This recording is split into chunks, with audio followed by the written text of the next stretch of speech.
शुक्लांबरधरं विष्णुं शशिवर्णं चतुर्भुजं प्रसन्नवदनं ध्यायेत् सर्वविघ्नोपशान्तये।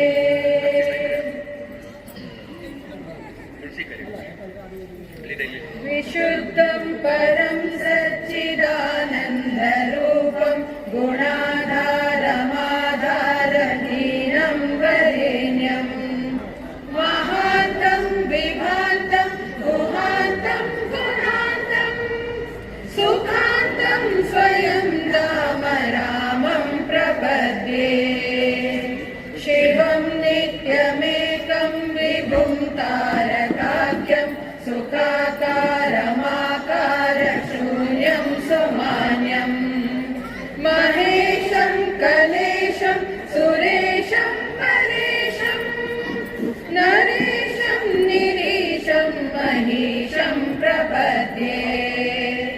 यदा वर्णयत् कर्णमूलेऽन्तकाले शिवो राम रामेति रामेति काश्याम् तदेकं परं तारकब्रह्मरूपं भजेऽहं भजेऽहं भजेऽहं भजेऽहं।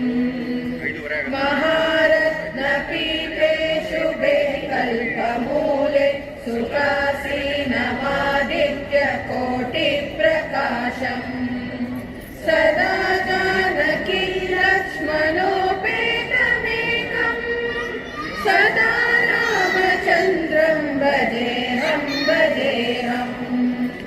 त्वनद्धत्तमञ्जीरपादारविन्दं लसन्मे कलाचारुपीताम्बराढ्यम् महारत्नहारोलसत्कौस्तुभाङ्गं नचञ्चरीमञ्जरीलोलमालनोकैर्भतैर्भीषयेन्मान् सदा विष्करोषि त्वदीयं स्वरूपं सदा पत्रनाशं सरोदण्डबाणम् निजे मानसे मन्दिरे सन्निधेहि प्रसीद प्रसीद प्रभो रामचन्द्र। ससौमित्रिणा कैकेयीनन्दनेन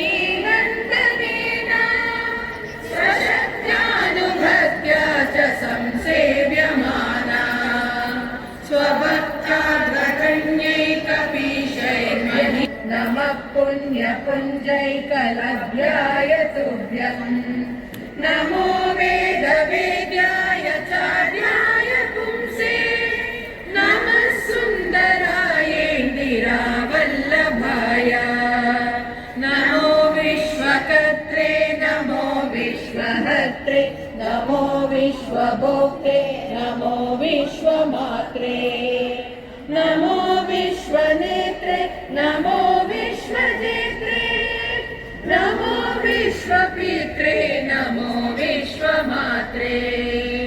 नमस्ते नमस्ते समस्तप्रपञ्च प्रभोग प्रयोग प्रमाण प्रवीण मदीयं मनस्त्वत्पदस्कन्धसेवा विधातुं प्रवृत्तं सुचैतन्यसिद्ध्यै शिलापीठचन्द्र भवन्तं भवान्तं भरन्तं भजन्तु स्वहस्ते कृतान्तं न पश्यन्त्यतो ते स पुण्यः स गण्यः शरण्यो ममायं नरो वेदयो